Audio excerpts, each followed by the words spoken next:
भाजपचे 12वे राष्ट्रीय अध्यक्ष म्हणून बिहारच्या नितीन नबीन यांची बिनविरोध निवड झाली आहे।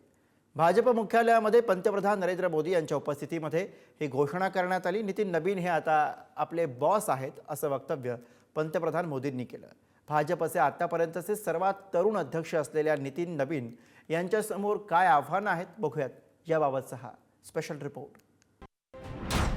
जगातील सर्वात मोठ्या पक्षाचे राष्ट्रीय अध्यक्ष बिनविरोध।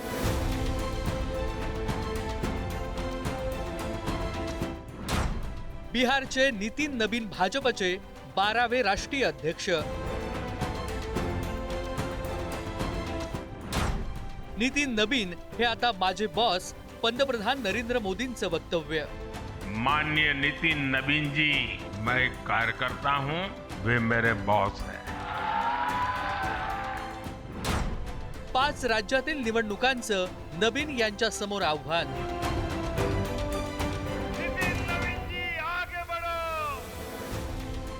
बिहारचे नितीन नबीन हे भाजपचे राष्ट्रीय अध्यक्ष झालेत।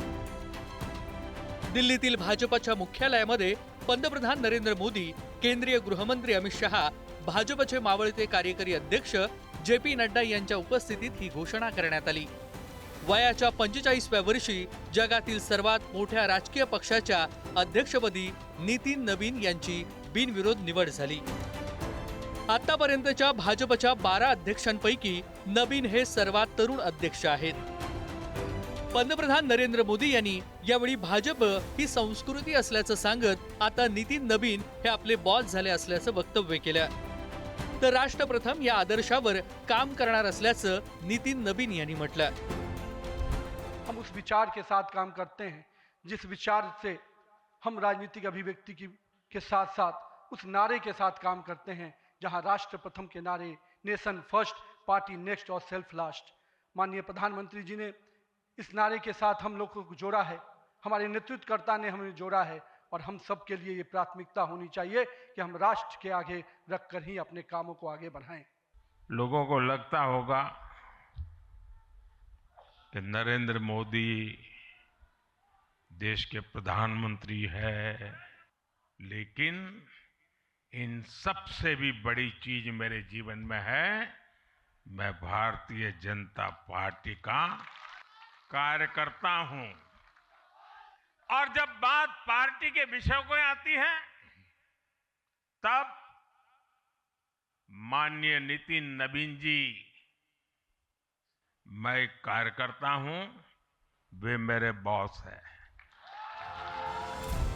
सोमवारी भाजप मुख्यालयात राष्ट्रीय अध्यक्षपदाची निवडणूक झाली। इतर कोणत्याही उमेदवारानं अर्ज भरला नसल्यानं नबीन यांची बिनविरोध निवड झाली। 14 डिसेंबर 2025ला त्यांची भाजपचे कार्यकारी अध्यक्ष म्हणून नेमणूक करण्यात आली होती। बिहारमधील भाजपचे नेते आणि माजी आमदार नवीन किशोर सिन्हा यांचे पुत्र। वडिलांच्या निधनानंतर 2006 साली राजकारणात सक्रिय। बांकीपूर मतदारसंघातून 5 वेळा आमदार।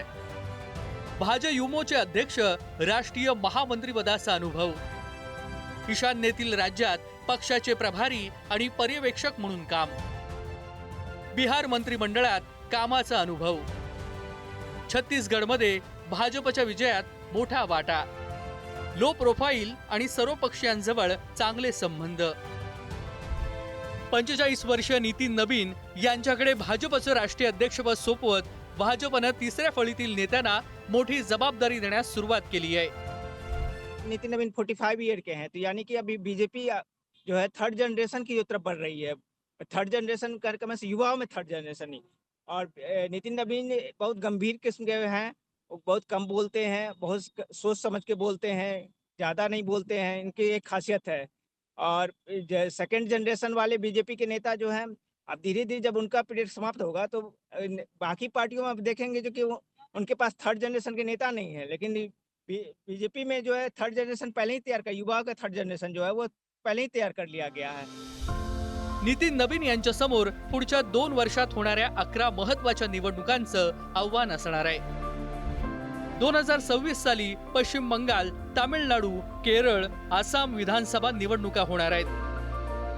2027 साली उत्तर प्रदेश, उत्तराखंड, पंजाब, गोवा, मणिपूर विधानसभा निवडणुका होणार आहेत.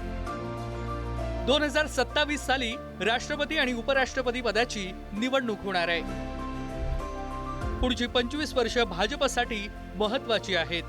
2047 सालापर्यंत विकसित भारताचं ध्येय गाठण्यासाठी केंद्र सरकार आणि भाजप प्रयत्नशील आहे. याच वाटचालीत नितीन नबीन यांच्यासारख्या युवा चेहऱ्याकडे पक्षाचं नेतृत्व देत भविष्याचा वेध घेण्याचा प्रयत्न होताना दिसतोय. ब्युरो रिपोर्ट, पुढारी न्यूज, नवी दिल्ली.